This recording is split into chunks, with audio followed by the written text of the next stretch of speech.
2.1 प्रस्तावना। भारतीय विदेश नीति से संबंधित साहित्य ने इस विषय के बारे में कई उपागम प्रस्तुत किए हैं। परंपरागत उपागम का क्षेत्र कई सिद्धांतों पर आधारित है, जैसे यथार्थवाद, नव यथार्थवाद, अंतर्निर्भरता, परस्पर निर्भरता एवं जटिल अंतर्निर्भरता। यह उन उपागमों पर भी आधारित है जिनकी जड़ें आंतरिक सांस्कृतिक एवं सामाजिक राजनीतिक प्रकृति है तथा जिनका केंद्र ऐतिहासिक अनुभवों और भारतीय राष्ट्रीय आंदोलन तथा महात्मा गांधी एवं जवाहरलाल नेहरू जैसे भारतीय नेताओं के आदर्श और आकांक्षाएं थी। प्रारंभ में ही हमें दो विषयों पर बल देने की आवश्यकता है। प्रथम, प्रत्येक उपागम हमें भारतीय विदेश नीति को समझने में सहायता प्रदान करता है, परंतु विभिन्न दर्शनग्राही उदार संदर्भ में अध्ययन करने की जरूरत है। कोई भी एक उपागम भारतीय विदेश नीति के निर्माण और संचालन की जटिलता को समझाने के लिए पर्याप्त नहीं है। इसके अतिरिक्त इस उपलब्ध साहित्य की एक विशेषता है जो इस देश की मूल है। इस कारण नीति निर्माता एवं कार्यवाहक अपनी इस प्रक्रिया को किसी अनमय सैद्धांतिक बांचे को अनुरूप नहीं डाल पाए। लेकिन यह भी सही है कि विभिन्न उपागमों के अध्ययन ने सिद्धांतों तथा आदर्शों, प्रक्रिया एवं साधनों और उन कर्ताओं एवं शक्तियों पर महत्वपूर्ण सूक्ष्म दृष्टि डाली है जो देश की विदेश नीति के निर्माण एवं कार्यान्वयन के लिए उचित साधन और उद्देश्यों का गठन करते हैं। भारतीय विदेश नीति अंतर्राष्ट्रीय संबंधों की प्रतिक्रियाओं का मिश्रण मात्र नहीं है। चाहे कोई भी कारण हो, क्षेत्र का विस्तार, जनसंख्या, अर्थव्यवस्था, नेतृत्व इत्यादि, भारत ने निरंतर स्वतंत्र एवं उत्साहपूर्वक अंतर्राष्ट्रीय प्रक्रिया में अपनी क्षमता और स्थिति के अनुसार और अपने उत्तरदायित्वों से अभिन्न अंतर्राष्ट्रीय संबंधों की प्रक्रियाओं को प्रभावित किया है।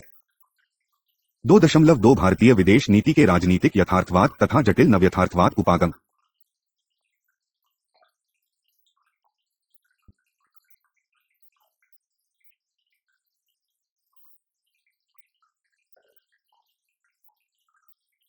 दो दशमलव दो भारतीय विदेश नीति के राजनीतिक यथार्थवाद तथा जटिल नवयथार्थवाद उपागम।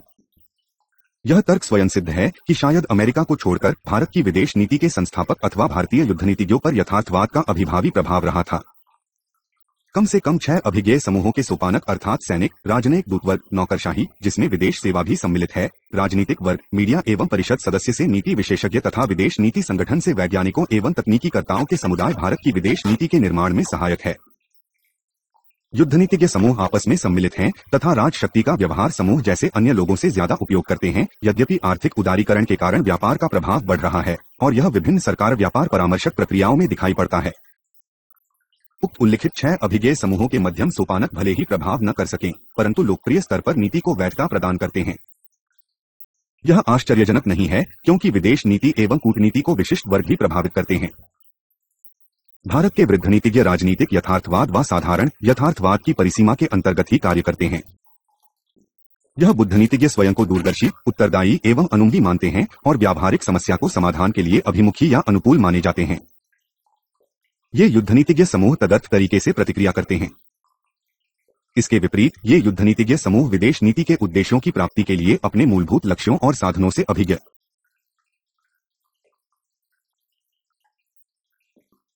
राजनीतिक यथार्थवाद शक्ति को अंतर्राज्यीय संबंधों का आधार मानता है, जो कि सामान्यतः संघर्षात्मक तरीका माना गया है, जहां प्रत्येक राज्य स्वार्थपरक तरीके से अपने हित की प्राप्ति में लगा रहता है। नवयथार्थवाद राजनीति की सर्वोच्चता को स्वीकार करता है, लेकिन यह भी मानता है कि अंतर्राष्ट्रीय संबंधों का आधार अंतर्राष्ट्रीय व्यवस्था है, जो कि सिर्फ संघर्ष ही नहीं बल्कि पात्र या राज्यों के हितों के अभिसरण पर आधारित है। उक्त उल्लिखित दृष्टिकोण के अनुसार बाह्य राष्ट्रीय सुरक्षा तथा आंतरिक राष्ट्रीय एकता के साथ 3 प्रमुख लक्ष्य जुड़े हुए पाए गए हैं। 2 अतिरिक्त लक्ष्य हैं: तृतीय विश्व में तथा क्षेत्र के अंतर्गत नेतृत्व एवं भारत को क्षेत्र, महत्ता और सामर्थ्य के अनुरूप राष्ट्र राज्य के समूहों के बीच एक उचित स्थान। इस उपागम की 2 मान्यताएं हैं। प्रथम, भारत राज्य की सुरक्षा सर्वोपरि है तथा इसे राष्ट्रीय हित माना जाता है। बाकी सभी तथ्य एवं लक्ष्य इस बुनियादी राष्ट्रीय हित के अधीनस्थ हैं। यह सभी राजनीतिक एवं युद्धनीतिज्ञ चिंतन एवं योजनाओं का मार्गदर्शक है। यह ध्यान देने योग्य बात है कि सुरक्षा की राजनीतिक सैन्य शब्दावली में व्याख्या की गई है। यह माना जाता है कि भौतिक एवं सैन्य दृष्टिकोण से सुरक्षित राष्ट्रीय राज्य समाज की एकता एवं कल्याण के लिए यह अत्यावश्यक है। विदेशी प्रभुत्व एवं उपनिवेशवाद के अनुभव एवं विश्वास ने राष्ट्रीय सुरक्षा के लक्ष्य की महत्ता को और बढ़ा दिया है। यदि हम इतिहास की तरफ देखें तो एक बात स्पष्ट है कि जब जब भारत का राज्यतंत्र विखंडनज एवं कमजोर रहा है, तब तब देश विदेशी प्रभुत्व एवं शासन का शिकार रहा है। दूसरी मान्यता के अनुसार, जो कि प्रथम मान्यता से संबंधित है, अंतर्राष्ट्रीय व्यवस्था वास्तव में एक अंतर्राज्य व्यवस्था है। गैर राज्य एवं पराराज्यकर्ता पात्र की उपस्थिति भी है, परंतु अंतर्राष्ट्रीय व्यवस्था में राज्य की केंद्रीयता को अस्वीकार नहीं किया जा सकता है। अंतर्राष्ट्रीय व्यवस्था के वैधानिक एवं नैतिक मानदंड का सभी देशों द्वारा पालन किया जाना चाहिए। लेकिन अंततः विश्व को बड़ी शक्तियों ही गठित करती है, क्योंकि उन्हीं के पास शक्ति है।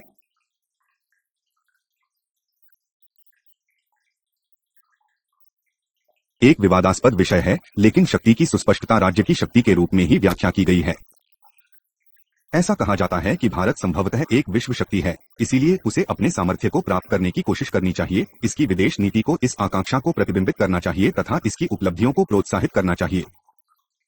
भारत का परमाणु एवं प्रक्षेपास्त्र, मिसाइल विकास कार्यक्रम, अंतरिक्ष अनुसंधान तथा इसकी वैज्ञानिक एवं तकनीकी उपलब्धियां, असैनिक नियंत्रण के अधीन एक विशाल और पेशेवर सुरक्षा बल, एक अतिसक्षम नौकरशाह वर्ग, एक विशाल पेशेवर एवं कुशल जनसंख्या, एक दूरदर्शी नेतृत्व एवं भारतीय लोकतंत्र, ये सभी तथ्य राष्ट्रीय सुरक्षा एवं बड़ी शक्ति की पदवी को हासिल करने के लिए आवश्यक माने गए हैं। जवाहरलाल नेहरू के नेतृत्व में कुशल कूटनीति विदेश नीति की एक प्रमाण व छापी मानी गई। इंदिरा गांधी के नेतृत्व में सैन्य शक्ति का क्रमबद्ध विकास तथा 1990 यो पश्चात चतुराई पूर्वक महत्वपूर्ण शक्तियों को राजनीतिक एवं युद्ध नीति संबंधित वार्ताओं में व्यस्त रखना भारतीय विदेश नीति की महत्वपूर्ण क्षमता को प्रदर्शित करता है, जो उसके बड़ी शक्ति होने का प्रमाण है। इस प्रवृत्ति के कारण ही सभी राजनीतिक उद्घोषणाओं और विश्लेषणों में अक्सर भारत को एक बड़ी शक्ति या बड़ी शक्ति की क्षमता वाला देश माना गया है।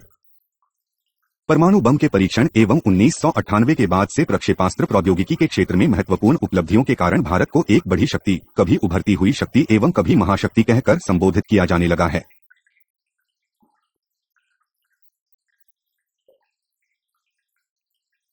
क्या किसी प्रकार का पीएक्स इंडिका संभव है? स्वतंत्रता पश्चात करीब 1960 के दशक तक भारत के युद्धनीतिज्ञ समूह ने देश को भविष्य में एक महान शक्ति बनना एक नियति माना तथा दो अन्य एशियाई शक्तियों रूस एवं चीन को इसका प्रतिद्वंद्वी माना।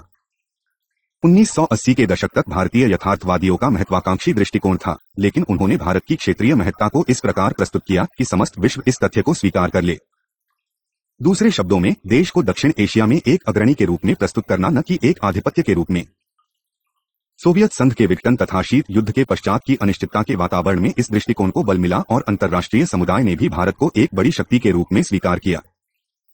क्षेत्रीय अग्रणी का विचार एक सशक्त एवं उत्तरदायी अंतर्राष्ट्रीय खिलाड़ी की इच्छा के साथ संलग्न था। जटिल नवयथार्थवाद के अंतर्गत अंतर्राष्ट्रीय संबंधों में परिवर्तन के समय, जैसा कि सोवियत संघ के विघटन के समय उत्पन्न स्थिति में मध्यवर्ती शक्तियों को ऊपरीमुखी गतिशीलता का अवसर मिलता है। 1990 के दशक में भारतीय विदेश नीति के अंतर्गत परमाणु अस्त्रों का सफल परीक्षण, दूर तक मार करने वाली प्रक्षेपास्त्र प्रणाली का विकास तथा अपनी सैन्य क्षमता के बल पर बड़ी शक्तियों के संघ में शामिल होने का मार्ग था।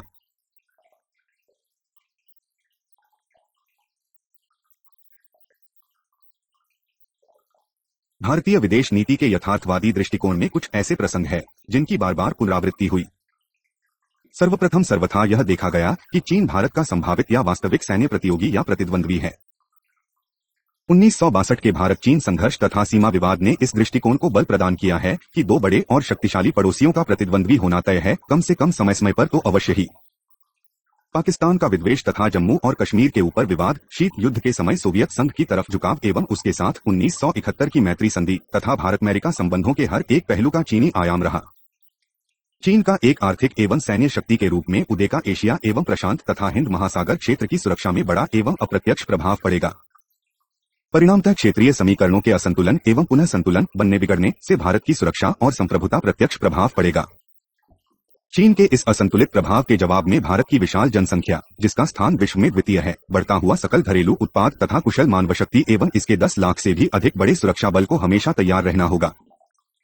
1998 के परमाणु परीक्षण से पहले का यह घोषित मत कि चीन भारत का शत्रु नंबर 1 है, इसी यथार्थवादी चिंतन को प्रदर्शित करता है।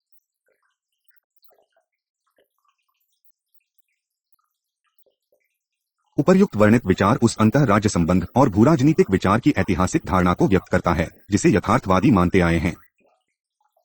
कुछ यथार्थवादी यह भी मानते हैं कि ऐसा भी संभव है कि भविष्य में एक शक्तिशाली चीन और एक शक्तिशाली भारत मित्र राष्ट्र भी बन सकते हैं। चीन की सैन्य चुनौती का प्रतिकार एवं भारत का बड़ी शक्ति के संघ में होना उसके परमाणुकरण को तर्कसंगत ठहराता है। अतः यह तर्क दिया जाता है कि भारत का परमाणु शक्ति होने का निर्णय उसके पाकिस्तान के संबंधों से स्वतंत्र है।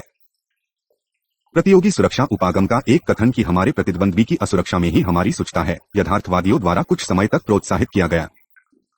पाकिस्तान के साथ संबंधों में भारत की विदेश नीति के योजक एवं विश्लेषकों का पर्याप्त समय और ऊर्जा लगा है। एक स्थायी, सुरक्षित एवं लोकतांत्रिक पाकिस्तान भारत के राष्ट्रीय हित में है, न कि एक उद्धत राष्ट्रवादी, निरंकुश और भारत से पैर रखने वाला पाकिस्तान। भारत-पाक संबंधों में कई समस्याएं पाई गई है। पाकिस्तान के पश्चिम गुट के साथ संबंधों ने शीत युद्ध को भारत की दहलीज पर लाकर खड़ा कर दिया। इन संबंधों द्वारा उत्पन्न समाप्ति के भय को दूर करने के लिए भारत ने एक अत्यंत कुशल कूटनीति का सहारा लिया। पश्चिमी देशों, विशेष तौर पर अमेरिका ने पाकिस्तान को अपने अंतर्राष्ट्रीय सैन्य हितों के दृष्टिकोण से देखा है। प्रथम, उसे सोवियत विस्तार के विरुद्ध एक बचाव के रूप में देखा गया तथा सोवियत संघ द्वारा अरब सागर हिंद महासागर की उष्ण जल की खोज ने पाकिस्तान को शीत युद्ध के दौरान अमेरिका द्वारा अग्रिम पंक्ति का देश घोषित किया गया। 1978 में सोवियत संघ द्वारा अफगानिस्तान में हस्तक्षेप ने पाकिस्तान को पुनः एक अग्रिम पंक्ति का देश बना दिया। इस समय पूर्व एवं पश्चिम के इस महायुद्ध में पाकिस्तान को एक माध्यम के रूप में मुजाहिदीनों को धन एवं हथियार देने के लिए प्रयोग किया गया। 11 सितंबर 2001 को अमेरिका में हुए आतंकवादी हमले के फलस्वरूप पाकिस्तान पुनः अग्रिम पंक्ति का देश गया और इस बार अंतर्राष्ट्रीय आतंकवाद से लड़ने योलिए। इसके अतिरिक्त पश्चिमी देश मध्य एशियाई क्षेत्र के यानिज तथा प्राकृतिक गैस के उपयोग के लिए पाकिस्तान को एक प्रवेशद्वार मानते हैं। भारतीय विदेश एवं सुखता नीति निर्माताओं ने शायद कभी भी इस धारणा पर गौर नहीं किया कि अमेरिकी शक्ति का ह्रास हो सकता है, जो कि शीत युद्ध के दौरान नवयथार्थवादियों के बीच प्रचलित था।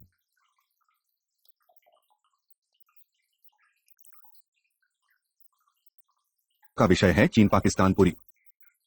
पाकिस्तान चीन का उस समय से सबसे भरोसे का साथी है जब चीन अंतर्राष्ट्रीय मसलों में अलग थलग पड़ गया था।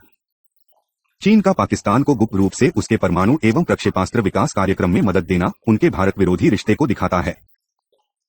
कुछ बाहरी शक्तियों और दबाव का उद्देश्य भारत और पाकिस्तान के बीच सैन्य समानता लाना है, जो कि भारतीय विदेश नीति निर्माताओं एवं नेतृत्व के लिए चिंता का विषय है। भारत क्षेत्र, जनसंख्या, सकल घरेलू उत्पाद, सैनिक क्षमता आदि में पाकिस्तान से कई गुना बढ़ा है। पाकिस्तान से सैन्य समानता की यह बाहरी विचारधारा उसके बढ़ी शक्ति होने के भारत के दावे पर रुकावट खड़ी करती है। अंतर्राष्ट्रीय तथा क्षेत्रीय शक्तियों का अभिमुख होना तथा जम्मू और कश्मीर विवाद ने भारत पाकिस्तान संबंधों को कटु बना दिया है। यथार्थवादियों का कहना है कि पाकिस्तान के साथ विरोध राष्ट्रीय एकता के लिए हानिकारक है। पाकिस्तान भारत की सीमा पार से जम्मू कश्मीर एवं पूर्वोत्तर राज्यों में आतंकवादियों को मदद करना जैसी कई घरेलू समस्याओं का स्रोत है। 2.3 अंतर्निर्भरता, परस्पर निर्भरता तथा जटिल अंतर्निर्भरता पर विचार। एक प्रचलित दृष्टिकोण के अनुसार भारत के घरेलू कारक तथा विदेश नीति प्राथमिकताओं के बीच गहरा संबंध है। राजनीतिक सैनिक सुरक्षा से संबंधित संकीर्ण तथा सामान्य धारणा न सिर्फ गतिहीन है बल्कि पुरानी भी है। 1990 के दशक में अधिकतर लेखों में यह कहा गया है कि भारत की विदेश नीति राजनीतिक अस्थिरता एवं विचारधारा की इस अनिश्चितता से गुजर रही है कि बाह्य संबंधों का मूलभूत लक्ष्य तथा उचित साधन कैसा होगा। एक बात जिसे लगातार महसूस किया जा रहा है वह यह है कि अंतर्राष्ट्रीय व्यवस्था अंतर्राज्य व्यवस्था से कहीं अधिक है, क्योंकि इसमें विभिन्न प्रकार के गैर राज्य एवं पराराज्यकर्ता पात्र और संबंध शामिल हैं। इसके अंतर्गत पराराष्ट्रीय निगम और गैर सरकारी संगठनों, अंतर्राष्ट्रीय गैर सरकारी संगठनों और अंतर्राष्ट्रीय वित्तीय संस्थानों के समूह आते हैं। संक्षेप में यह अखंडनीय है कि जो नीति निर्माण को प्रभावित करते हैं या जिनका हित इसमें सम्मिलित हो, ऐसे सामाजिक पात्र एवं गैर सरकारी पात्र घरेलू और अंतर्राष्ट्रीय दोनों हैं।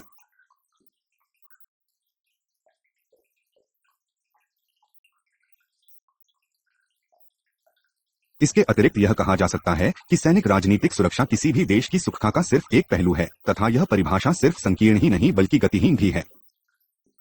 पर्यावरण प्रदूषण, सीमा पार विस्थापन, अंतर्राष्ट्रीय आतंकवाद का जाल, अपराध तथा गैरकानूनी तरीके से पूंजी का हस्तांतरण तथा दक्षिण के देशों में बढ़ती गरीबी एवं उत्तर व दक्षिण के बीच बढ़ता आमदनी का अंतर जैसे कुछ विषय पर्यावरण, आर्थिक एवं सामाजिक सुरक्षा व संप्रभुता से संबंधित है।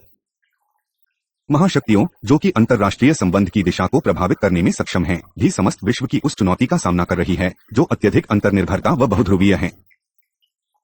नई चुनौतियों का सामना करने के लिए नए तरीके के अंतर्राज्य सहयोग तथा पराराज्य गतिविधियों की आवश्यकता है। शीत युद्ध के पश्चात तथा तेजी से हो रहे आर्थिक एकीकरण से अंतर्राष्ट्रीय संबंध अंतर्निर्भर हो गए हैं। पश्चिम के विकसित देशों तथा दक्षिण के विकासशील देशों के बीच बढ़ते हुए सामाजिक एवं आर्थिक तथा सभी विकासशील देशों के अंतर्गत विशिष्ट वर्ग एवं गरीबों की विशाल जनसंख्या के बीच बढ़ता हुआ अंतर या विकासशील देशों में जनसंख्या विस्फोट तथा सीमा पार एवं अंदर विस्थापन और विश्वव्यापी पर्यावरण प्रदूषण आदि समस्याओं पर यथार्थवादी विचार नहीं करते हैं। इन समस्याओं के कारण यथार्थवादियों द्वारा प्रतिपादित सुरक्षा से संबंधित दृष्टिकोण का पतन हो रहा है तथा यह पुराना भी हो चुका है। आर्थिक वैश्वीकरण के पहलुओं को रेखांकित करता है, अर्थात पराराष्ट्रीय आर्थिक कर्ता प्रतिनिधि प्रक्रिया एवं संस्थाओं का उदय। ये पराराष्ट्रीय निकाय है विश्व व्यापार संगठन, विश्व मुद्रा कोष, विश्व बैंक तथा G7 के देश। वित्त का विस्तार एवं ढांचा, तकनीकी नियंत्रण व्यवस्था, विकसित देशों के बाजार में प्रवेश के लिए वारंट तथा सहायता के लिए बढ़ती हुई राजनीतिक एवं सामाजिक शर्तें लादना, औद्योगिक देशों विशेष तौर पर अमेरिका द्वारा विकासशील देशों पर विश्व व्यापार संगठन WTO के मसले पर सामूहिक दबाव डालना ताकि वे अपनी कृषि, औद्योगिक, सेवा एवं आर्थिक क्षेत्र को विश्व वित्तीय एवं आर्थिक कर्ताओं पात्रों के लिए खोल दे आदि, जिससे आर्थिक संप्रभुता का अर्थ ही पुराना पड़ जाए। कई सैनिक दृष्टि से शक्तिशाली देशों को भी आर्थिक मंदी का सामना करना पड़ा तथा 1990 के दशक में तो कई देशों का मतन भी हो गया। भारतीय विदेश नीति की एक मुख्य चुनौती यह है कि वह इन उभरते हुए अंतर्राष्ट्रीय आर्थिक संस्थागत ढांचों में किस प्रकार हस्तक्षेप करे। दूसरे शब्दों में, भारत की विदेश नीति वर्तमान तथा भविष्य में आर्थिक मामलों में काफी प्रभावित रहेगी।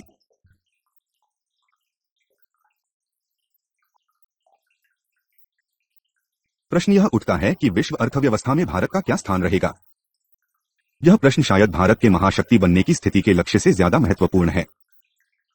भूअर्थशास्त्र ने भूराजनीति पर वरीयता या श्रेष्ठता प्राप्त कर ली है। आज राष्ट्रीय सुरक्षा नागरिकों की समृद्धि तथा रहन-सहन के स्तर से जुड़ी है।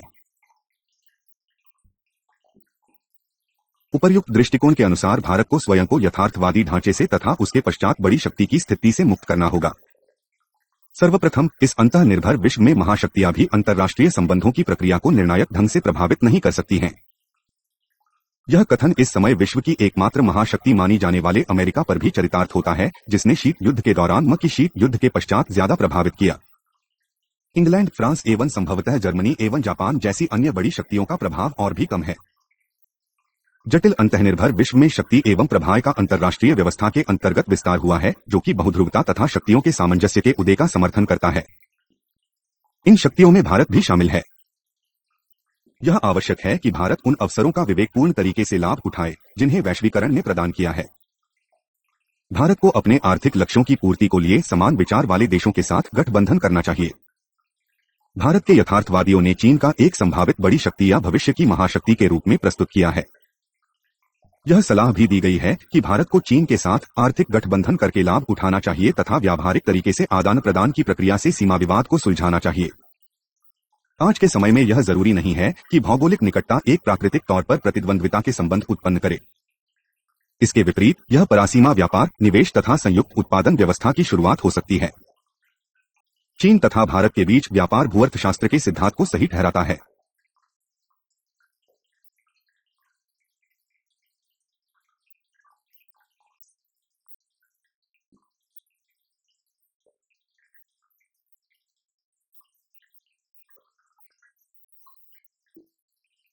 आलोचकों का मानना है कि क्षेत्रीय अग्रता की यथार्थवादी धारणा ने अनेक समस्याओं को जन्म दिया है।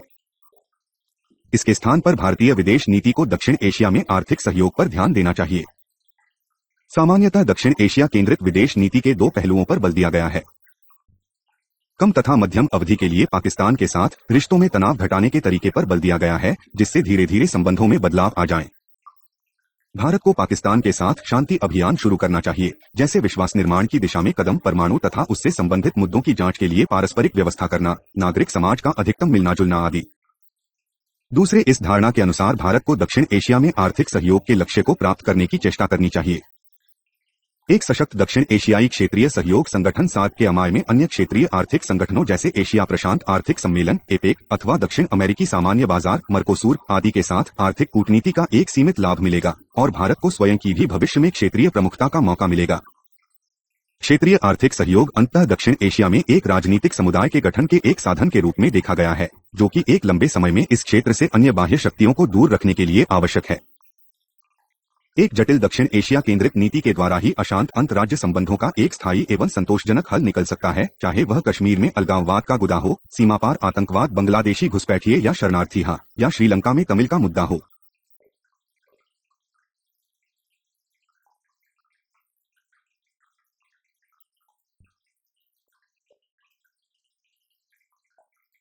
अंतःनिर्भरता एक निम्न प्रकार की व्यावहारिकता की बात करती है, जो कि व्यापार एवं आर्थिक सहयोग पर केंद्रित है।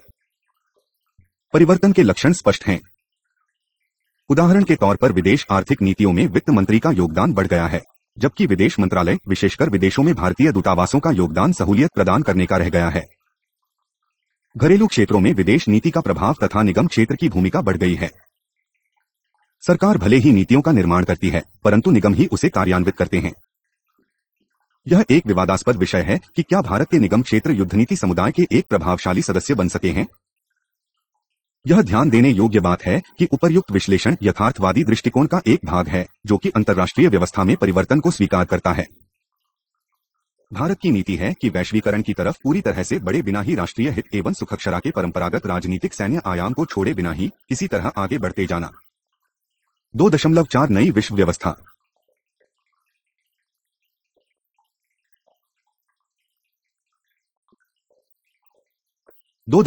नई विश्व व्यवस्था धनी एवं गरीब तथा कमजोर और शक्तिशाली के बीच अंतर्निर्भरता एक विषम संबंध को जन्म देती है। यह गरीब एवं कमजोर को धनी एवं शक्तिशाली के ऊपर निर्भर करती है। वैश्वीकरण का अर्थ अन्य बातों को अलावा यह भी है कि नीति निर्माण का केंद्र राष्ट्रीय संप्रभुता के नियंत्रण से स्थानांतरित हो रहा है। अंतर्राष्ट्रीय संबंधों में घटती हुई स्वायत्तता का अर्थ है नीति निर्माण शक्ति का ह्रास सिर्फ आर्थिक ही नहीं बल्कि राजनीतिक क्षेत्र में भी हुआ है। चाहे वह निवेश से संबंधित नीतियों हो, प्रौद्योगिकी का आयात व विदेशी ऋण हो, उनके साथ शर्तें जुड़ी होती हैं। ये शर्तें सिर्फ आर्थिक ही नहीं बल्कि राजनीतिक एवं सामाजिक लोकतांत्रिक व्यवस्था को भी क्षति पहुंचाती हैं। इससे सरकार न सिर्फ शक्तिहीन बल्कि अलोकप्रिय और असंवैधानिक बनकर रह जाती है। इसके साथ साथ इसके परिणाम सामाजिक सामंजस्य एवं स्थायित्व के लिए भी हानिकारक हैं। आंतरिक तरीकों से सर्वसम्मति होना तथा विचारधारा की पसंद या वरीयता को त्याग कर प्रलोभ देश ने आर्थिक, राजनीतिक तथा सामाजिक क्षेत्र में अंतर्राष्ट्रीय मान्यता प्राप्त नियमों को अपनाया है। लोगों का आत्मविश्वास तथा आत्मज्ञान का ह्रास हो रहा है तथा इसका स्थान कटुता एवं असंतोष से रहा है। इससे उग्र राष्ट्रीयता एवं रूढ़िवाद बढ़ रहा है।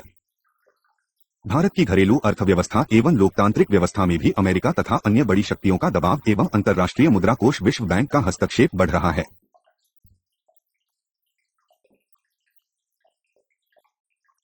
इस नई प्राधान्य विश्व व्यवस्था का सर्वप्रमुख आयाम है वैश्वीकरण।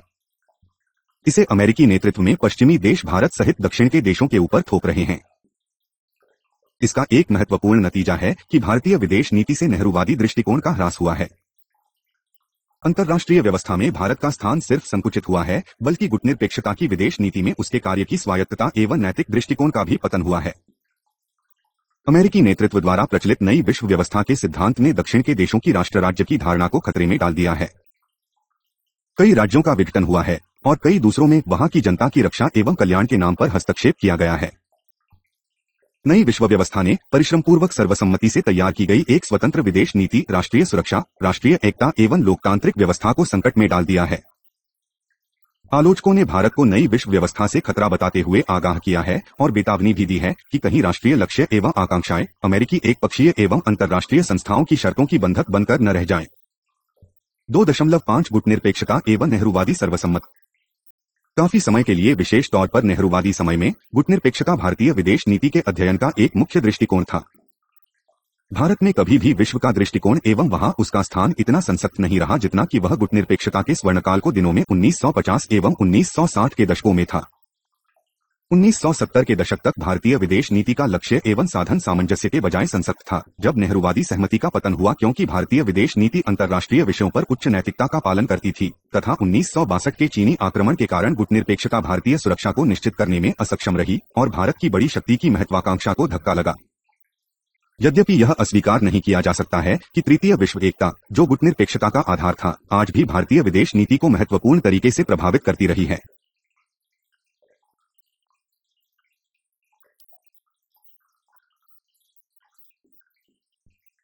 नेहरूवादी सर्वसम्मत भारतीय राष्ट्रीय आंदोलन के काल में विकसित आदर्शों एवं सिद्धांतों पर आधारित था।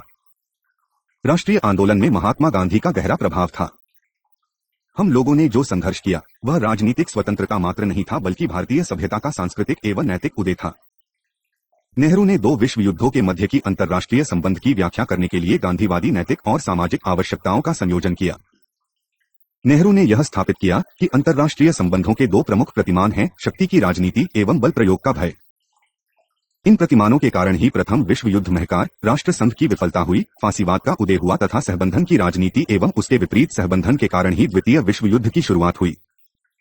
नेहरू को इस बात का ज्ञान था कि अमेरिका और सोवियत संघ के बीच की प्रतिद्वंद्विता का कारण भी यही प्रतिमान है। यह शोधकर्ताओं के बीच तर्क का विषय है कि नेहरू आदर्शवादी थे तथा उन्होंने भारतीय विदेश नीति को कुछ आदर्शों पर आधारित करना चाहा, अथवा यथार्थवादी थे जो कूटनीतियों सहारे अंतर्राष्ट्रीय व्यवस्था की शक्ति की राजनीति का निवारण चाहते थे। भारतीय विदेश नीति को गुटनिरपेक्षता के सिद्धांतों पर आधारित कर नेहरू अंतर्राष्ट्रीय व्यवस्था में नियामक परिवर्तन लाना चाहते थे तथा उसके पश्चात भारत के राष्ट्रीय हितों की पूर्ति करना चाहते थे।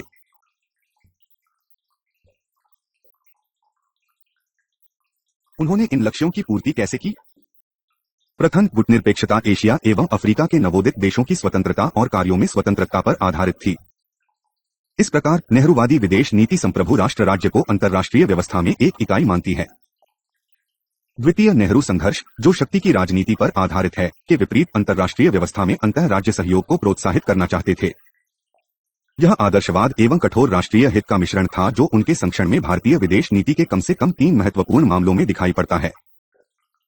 गुटनिरपेक्षता उस संकट की प्रतिक्रिया थी जो अंतर्राष्ट्रीय व्यवस्था में 2 महाशक्तियों द्वारा उत्पन्न की गई थी, जिनके पास परमाणु हथियार थे तथा जो विश्व के कमजोर देशों को अपने अधीन एवं नियंत्रण में रखना चाहते थे।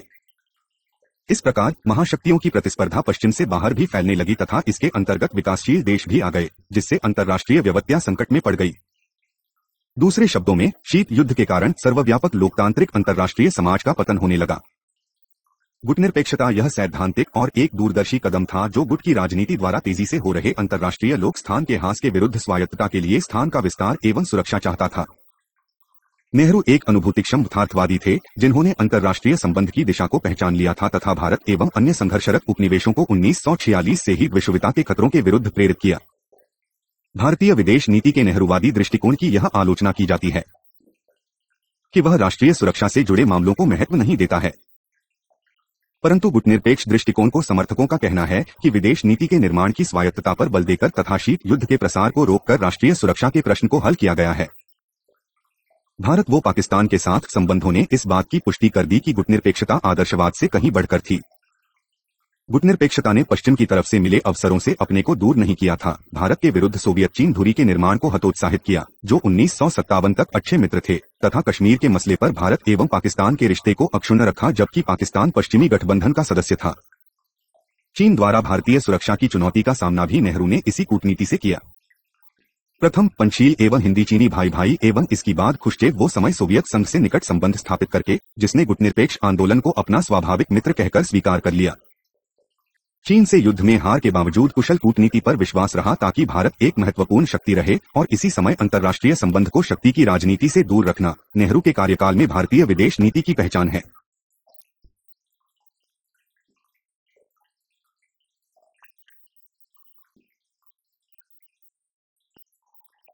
आज बदले हुए परिवेश में नेहरूवादी सहमति की प्रासंगिकता पर सवाल उठ रहे हैं। यहाँ भी यह कहा जा सकता है कि सैन्य बल से ज्यादा कुशल कूटनीति आश्रय आज ज्यादा प्रासंगिक हो गया है, क्योंकि अब भारत सभी शक्तियों के साथ अनुकूल संबंध एवं आर्थिक सहयोग बढ़ाना चाहता है।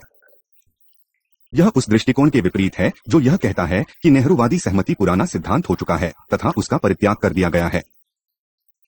कुछ हद तक वह अंतर्राष्ट्रीय लोक स्थान, जिसने कि नेहरू तथा गुटनिरपेक्ष आंदोलन को कार्य करने की स्वायत्तता दी, का ह्रास हो रहा है। इसके अतिरिक्त गुटनिरपेक्ष आंदोलन ने स्वयं ही आंतरिक सामंजस्य एवं एकता को खो दिया, अतः उसकी प्रासंगिकता पर सवाल उठ खड़े हुए हैं। गुटनिरपेक्ष विदेश नीति को भारतीय राष्ट्रीय आंदोलन के बृहद सांस्कृतिक एवं ऐतिहासिक प्रसंग में रखकर विश्लेषकों ने भारत की विदेश नीति के कार्यान्वयन एवं चिंतन में नेहरू के व्यक्तिगत प्रभाव को जोशीली श्रद्धांजलि दी है। नेहरू अंतर्राष्ट्रीय मामलों के उपयुक्त प्रेक्षक थे तथा उन्होंने राष्ट्रीय आंदोलन में अंतर्राष्ट्रीय महत्व के विषयों पर अपने दृष्टिकोण एवं विचार के प्रतिपादन में महत्वपूर्ण समय व्यतीत किया। वह स्वयं विदेश मंत्री भी थे। उन्होंने प्रधानमंत्री के पद पर बने रहते हुए भारतीय विदेश नीति का निर्माण किया तथा सरदार पटेल, मौलाना अबुल कलाम आजाद, डॉ. राधाकृष्णन एवं वी.के. कृष्ण मेनन जैसे अपने बहुत करीबी मंत्रियों तथा Gopalaswamy Iyengar, sir BA.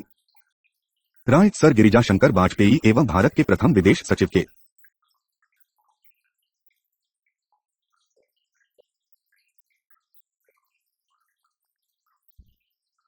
Menon senior सरीखे अधिकारियों से सलाह लेते थे। नेहरू के प्रधानमंत्रित्व काल के शुरू में सांस्थानिक एवं संरचनात्मक नीति निर्माण प्रक्रियाएं था तो कमजोर थीं या उनका अभाव था। भारत के पूर्व विदेश सचिव जे. दीक्षित के अनुसार नेहरू राष्ट्रीय महत्व एवं हितों को समझते थे, नीतियों एवं विकल्पों की परिकल्पना